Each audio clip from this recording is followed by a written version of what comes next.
welcome. Welcome to Homekeepers. How are you today, my friend? Hope you will join us. Grab that hot cup of tea or coffee, whatever. You know, I've never, ever liked coffee.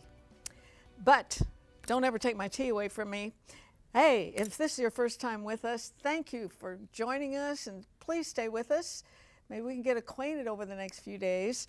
And regular people, hugs to you. We really appreciate you.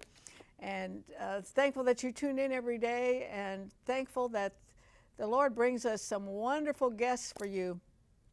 That's the number one compliment or remark we get about the program, and that's the great variety of subjects and also the wonderful guests. And all we can do is say, to God be the glory, because He's the one who sends them. And I am absolutely delighted to be in a position where I can bring them to you.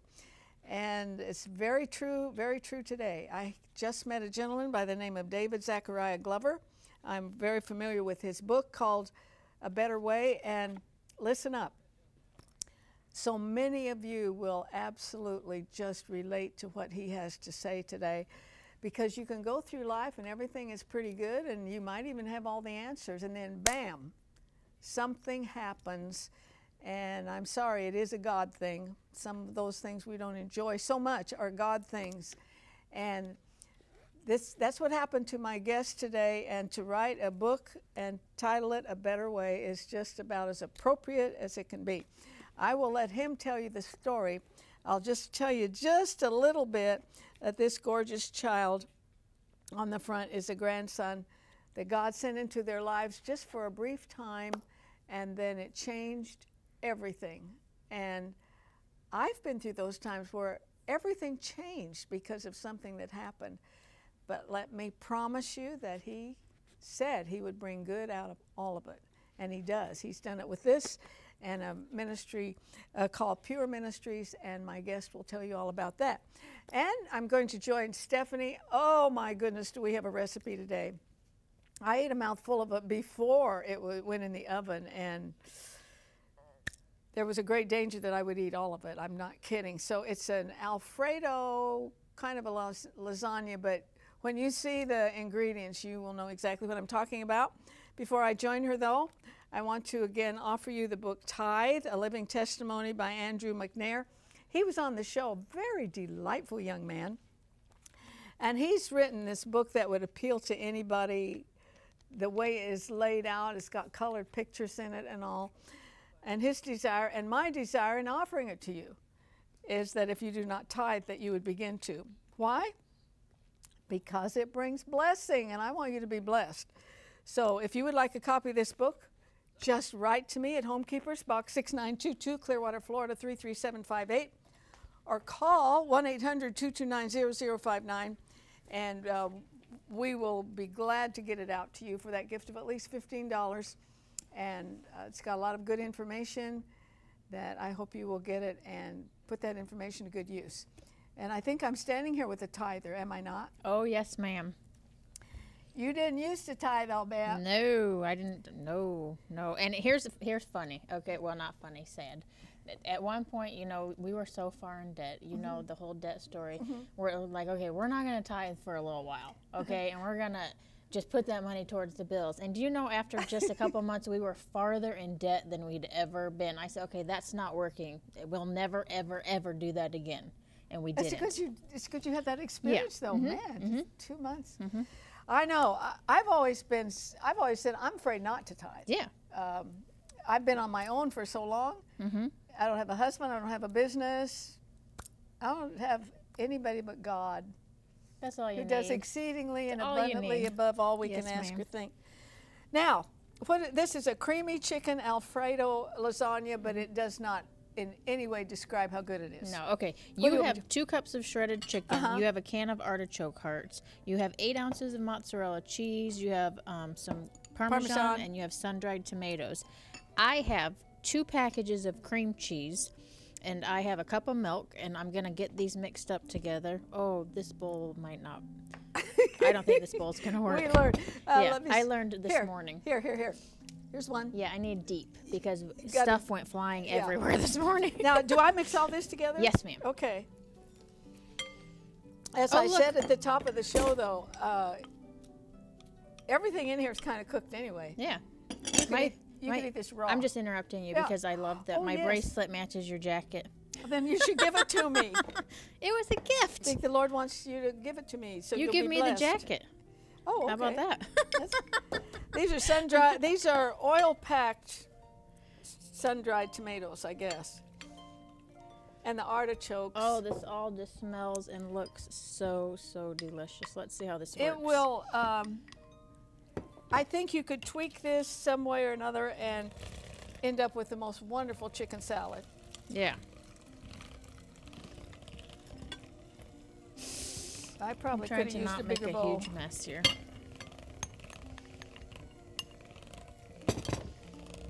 Yum-y. And then you bought the oven-ready lasagna noodles. Yes. So we don't have to cook them, but you can easily buy regular lasagna noodles and just cook them al dente. In fact, the recipe called for that, and I didn't pay attention. I didn't know they had Oven ready? You're never too old to learn. Ever. I guess you spray this. Yes. Oh, yes. And I also have a half a teaspoon of garlic powder here I'm going to put in. And do you lay the noodles in here? No, cheese first. So. Okay. And then I have 2 tablespoons of fresh basil that I'm just going to stir in here. And I'm going to get rid of some of this I'll stuff. take my, yeah, thank you. Yummy. Yeah, I can This pick is this up. It's still a the little bit best hot. smelling stuff. I'm going to put half of this cheese mixture into the chicken. Get this out of your way. Okay. Mix it up. Here, you want to mix this up? Okay. Okay, I'm going to put a little bit of the cheese mixture on the bottom. You know, I was thinking if you did all this, maybe it wouldn't be the same, but if you did all these cheeses fat-free, this would be not all that many calories. Sure. Okay. And like I said, if you bought the regular ones, you could just cook them al dente. You have to cook them a little bit. Yeah, but you got the oven ready. So we're just going to do a layer. I might have to break a little bit of that one off. Those are pretty cool. I didn't know they existed. Yeah. And then we're going to put 1/3 of that mixture. Okay. Okay, you do it. And I will start cutting some of this. Oh, gosh, I'm so hungry. Yeah, she's still on a Daniel fast. Yes. I admire you, girl. I'm having a cheeseburger. I'm having coffee and a cheeseburger on the day. I'm a little afraid of violence because she's not had her coffee for a long time. 11 days. Okay, and then I'm going to do another layer. What will that coffee taste like when you get to... A little piece of heaven. I can't wait. Look, I believe the Lord knew you needed a perk in the morning, and He created coffee. I agree. Or in my case, hot tea. And yeah, in your case, hot tea. Oh my. Is it delicious? Mm-hmm. We might not be able to continue this show, actually. You know what it is? Oh, it looks so good. It's those tomatoes and the artichokes. Yeah. I'm going to put a little bit more. So I've just done 3 layers. And you can put mozzarella cheese on top. I didn't have extra this morning, but if you have more, put a little bit. Like it didn't have enough cheese in it. Yeah, right? It would just make it prettier. Like I said, I think you really tweak this and have one of the best chicken salads you've ever had. Yes. So. Yum. Yum. I just hope the director and the audio man, they stay back there until the program's over. Stay back there, gentlemen, until we're done. We'll finish, we'll save you some. Yes. All right. The information for this recipe is coming up on the screen. We would be very happy to get it out to you. Oh, you want it, you want it. You write to me or email me, and we'll send it to you, no charge. This would be, if you take this to a church dinner, you're going to be mobbed, I promise you. So Stay popular. with me.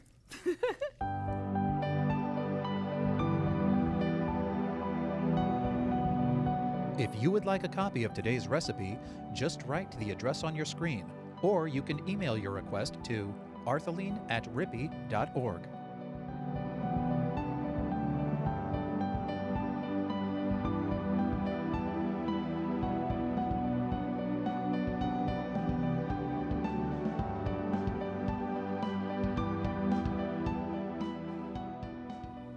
Welcome, David Zachariah Glover. What a wonderful name. Well, it's interesting because I'm the first person you'll probably ever meet that's named after their grandson.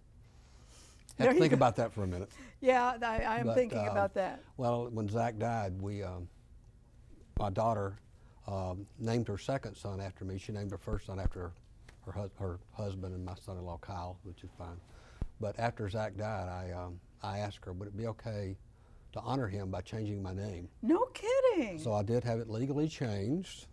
My middle name was Eugene. Who wants to be named Eugene? I like Zachariah better. I changed my name. I wonder if that's ever happened before. I don't know. There were people funny looking at me at different areas. You know, they're saying, "What are you changing your name for?" And I said, "Well, it's a personal thing." But yeah, I'm David Zachariah Glover, and I'm named after my grandson. I'm happy to say. And I have a grandson named Zachary. Oh yeah. So we call him Zach. Yeah. Before we get into the story about your Zach, you told me something right before the show that I'd appreciate if you tell the audience, because they'll know exactly where you're coming from. You've had, I would call, some multiple tragedies, and the grace of God has you sitting there. Yeah, it's I was just telling you that Zach's, our oldest daughter, Zach's mom, Katie, who's a lot in the book, passed away very suddenly. Just a few months ago. A couple of months ago. And so we don't know why yet and all those kind of things. God knows. And as you know, it's been a really tough time. She left 3 other children. And God has poured out His grace on our family through friends and so forth, and has blessed us mightily. And as I've told people, and I really mean this, having lost my son too, you know, God created them. He made them. He loves them more than we do. How in the world could I argue when He wants them to come home? So I don't. You know, we go on.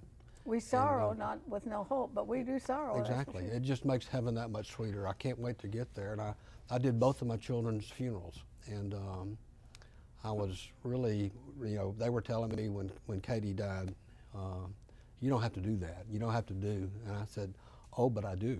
If you knew Katie, I said, I no way I'm going to face her in glory one day, and she's going to come to me and say, well, you know, you did Gabe's funeral, but you don't have time to do mine, or you don't want to do mine. Well, I did. Can we talk about Gabe a little bit, because I really think there's a lot of parents out there with, you know, hurting and all, and your take on it is wonderful, and it's very, very scriptural. But well, he was adopted, and you had 2 daughters. We had 2 daughters. Natural-born daughters, and then we adopted him. And interestingly enough, my sister adopted my son's sister. So it was a family situation we had heard about, and so we kept those 2 in our greater family. And Zach. And you said at that point you could have written a book on being a perfect parent. Oh, I was. I was absolutely fantastic. You just had to ask me. And God knew that, I think.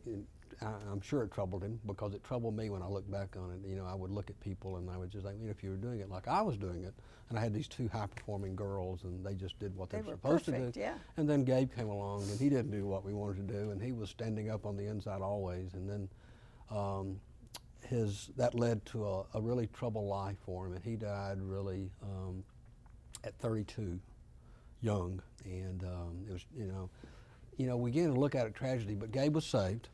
So once again, I'm going to see him soon with Katie, and so I can't argue with that. And right now we have 8 living grandchildren, and except for the one little girl who is 1, will be 1 soon, the other all know the Lord. And as I was sharing at Katie's funeral, I said, you know, how can I argue with this? I mean, whatever tragedy, quote unquote, is, and I talk about that in the book, is we just really don't know enough to call things tragedies. That's true, because He did say it would all work for good. Exactly, and it does. Okay, we want to talk about the book, and because of this little fellow, who you're named after, that's a great story, and because of him, a ministry called Pure Ministries is founded. I want you to tell Zach's story and how it can better the church, and what you learned from him. And he's really the founder of the Pure Ministries. He is. Yeah. I don't know if I can condense it all, but basically God had blessed us in our family, and I had gotten to retire early in life, 47, I think. And I didn't know exactly what was going to happen. And it was right after then that my daughter, Katie, told us that we were going to be grandparents for the first time. And a few months later, Zach was born. And it turns out that he had lots of issues. He was born, his optic nerve had not formed, so he was visually impaired, blind. He had cerebral palsy and had started developing seizures. And so our family was thrown into turmoil. And of course, no one expects this, and we knew nothing about dealing with any of these things, as no parent ever does.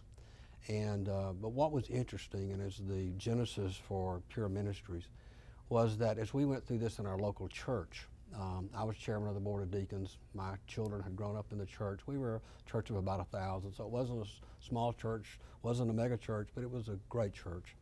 And people loving us, and they loved Katie and so forth. But when Zach was born, the church as a whole did not know exactly how to respond. Beyond what I laughingly call and share with churches, that I believe that churches in America have about a 2-month sympathy, about a 2-week sympathy period, where they'll bring you chicken casserole and maybe some of that good lasagna. But after 2 weeks or so, it's time to get on with your life. We've got things to do and people to see. Well, in a situation where a child with disabilities is born, and so many others, it goes on. And so the church rallied around us initially. These are my friends, they're still my friends, but they didn't know exactly how to transition and love Zach. And I think that's the key. They didn't know how. Right. They and they didn't think they were. I'm not sure exactly. And I look back at myself because I would have done exactly. I've done the same thing. Be the same way. Yeah. So I'm not being critical in that sense. But what I learned was that I watched my daughter and my son-in-law, who is my hero, and Zach sort of fade away from the church. And I watched them find a little church that said, told them specifically, we don't know what we're doing. We've never had anyone with special needs. We've never had a family, but we can tell you this, we're going to love you, and we're going to love you in the family. And so they did. And what I learned from that was I thought our story was unique. But as it turns out, we've been doing this now for about 12 years, and we've never heard a different story from a special needs family. Even pastors, the changes may not be as drastic. So it was the small church that... Well, yeah, but it doesn't really matter. Right. What we found out, it's people who really feel that they are being led to reach out to people, just like Jesus did. We always use the example that Jesus spent his time on earth pretty much with outcasts, and pretty much a lot of times people with disabilities. Now, he healed them. Yeah. We can't do that necessarily, but we can certainly become alongside and be friends, and that's our encouragement to churches, and that's what we try to do. Yeah, and within the big churches, there are all these little churches. Exactly. I know some of the big churches, and it's so right on, they promote these life groups where there is that opportunity to bond. For the nation, though, and I'm not sure this speaks to exactly to Zach's situation, but in my lifetime, I've watched our nation become far more compassionate. There didn't used to be a place for, disabled drivers and ramps, and somebody brought that to the attention where probably millions of people have been mainstreamed because of some good laws that it's really funny when we sit back and look at our culture. In that sense, you're exactly right. The indictment on the body of Christ is that the secular community has really done a better job of that than we have in our local churches, and reaching out to these families that are around us in our communities. And it gets right back to a real personal issue, is that we're believers, we love the Lord, and we want to seek and do what he wants us to do, except sometimes he's telling us what we talk about a lot, and I talk about a lot in the book, is extending our comfort zones. The vernacular is get out of your comfort zone. And we say, well, that's not exactly right, because when you get out of your comfort zone, the implication is you're going to jump right back. And to really deal with people. We want to be comfortable. And Jesus is saying, I don't want you comfortable. I want you to get out there amongst them. And with pure people, it's very appropriate that that's what we do. If you just joined me, my guest is David Zachariah Glover, a book he's written called A Better Way. We're going to put up the website We'll leave it up for the rest of the show so that you can get all the information there. You get the book there. And what about Amazon.com and all of those things? So, you know, this story is not unusual in that something that we would view as very tragic and destructive, a new ministry is born. That's the way the Lord does it. And I really believe that there are so many good people out there. They don't know what to do. They don't want to overstep. Would you say that in this situation that the parents probably needed more encouragement than Zach? Oh yeah, particularly initially, that was for sure true. You know, our message is that beyond the extending our comfort zone of getting out there, is that the church, this is not something that we should be doing because it's culturally acceptable or there's a great need, though there is a great need. But the real message we think is found in Luke 14, where Jesus says, when you give a feast, don't invite your friends and your neighbors and all the people that we're comfortable with. He says, go to the poor, the maimed, the lame, and the blind. And then he utters these words, which is our message to the local church, and what we try to encourage them with is that when we do that, you will be blessed. That's what he says specifically. You will be blessed. And so the message to the church is we're missing out on a great blessing when we don't aggressively go out and evangelize and include these families that are hurting so, that want to be part of the body. And so that's the focus of the book. And the title comes simply from the fact that through all of the difficulties that Zach faced in his life, and I see this every day in other people with disabilities, is that they can actually teach us a better way to live. When you were holding him and all, did he know you? Oh yes, he knew me. He, in fact, as I used to jokingly laugh with his mom and dad, I was his favorite person on the earth. It was so bad, this is sort of humorous, that some of his therapists, you had all these therapists come in, they would make me leave. I got to see Zach every day, and I would be at his house, and a therapist would come, and Zach wouldn't do what he's supposed to do if he could smell me, if he knew I was in the house. Because he couldn't see you. He couldn't see me, but he knew I was there. Did he try to talk or anything? Yeah, he could utter some, he always tried to, the cerebral palsy he had made him, his muscles very stiff. So I could hold him up and he could pretend that he walked, and he would really love to swim, so to speak. We'd hold him in water and he would do that for hours. This picture is on his gravestone, isn't it? It is. That's the blessing that my daughter and my son-in-law left for me. They surprised me with a three-dimensional bronze of that very picture on his tombstone. Just look at the ministry that child, this brief time. He has a legacy. I have, this is a vision that I have. And I don't think it's probably too far from the truth. I think God, one day I'm going to be standing before the throne. I know I'm not going to be able to say anything, and scriptures tell us that.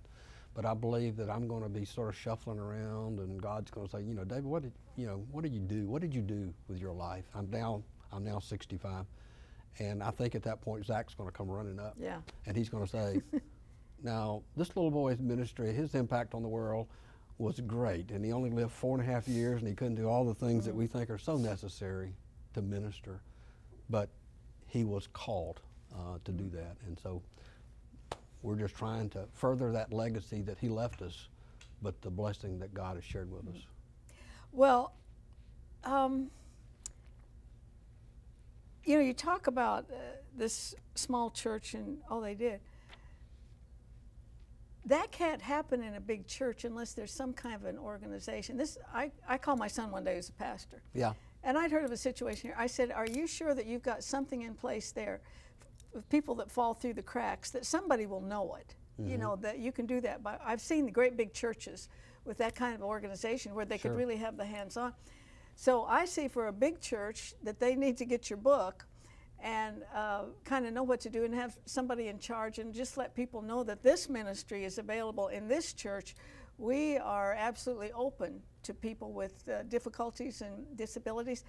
When you go out and speak, what do you tell churches? What do they need to have in place to be able to carry this out? Well, that's a great question.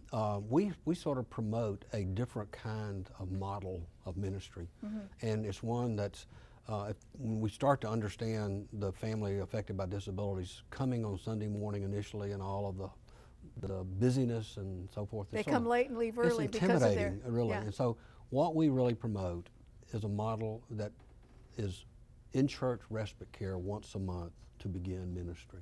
And what that does, it tells the family, we're caring about you, and you meet their number one need, which is a break. And then that respite, we have a technique of getting the whole church involved in that, hopefully, and exposing these people who have no knowledge or experience dealing with children with disabilities, that they get exposed, and that respite program once a month for lots of reasons and exposure of the family, that bursts ministry in the church. That bursts the Sunday morning ministry and the Sunday night and the Wednesday night and everything else. And it's all built, we think God is just saying, just get people exposed to these folks. It's just what the body of Christ should do. Exactly. What did Zach teach you? It's one of the things I talked in the book about, and I really believe this is true. And that is that we call these people pure people. We tried to introduce this acronym, and it stands for something, and if I have time, I'll share it. But really what we say is that, you know, I can meet you, my wife, my kids, my family, they can all influence me, they can impact me, but they really can't change me. And I think that God has given a unique ability to people with disabilities. They may not be able to say a word, in my case of my grandson, but God used him to literally change my life. To take I was a believer before. Radical change. Radically change in that, to actually give me direction, but actually change the way I see people. And I think that virtually all pure people have that ability to do. They can literally change us. And because we have some interesting stories where we just explain how that happens. And I wish I could tell you that I could change people, but I don't have the power. God has not given me that power to do Not that. yet. But in their humility, in their openness, in their transparency, they can do that. You know, I do want to say again, I'm sorry for your loss, your daughter. Thank you. And thank God we'll see them again. I've got a bunch of relatives over there. Boy, makes heaven look a lot more attractive, and I'm ready to go. More than that, he sent you an angel by the name of Zach, and sure you did. entertained Yes, an ma'am. angel. He did. Thank you. Maybe aware, but you certainly did. We're out of time, friends. What an important subject. But join me next time, will you?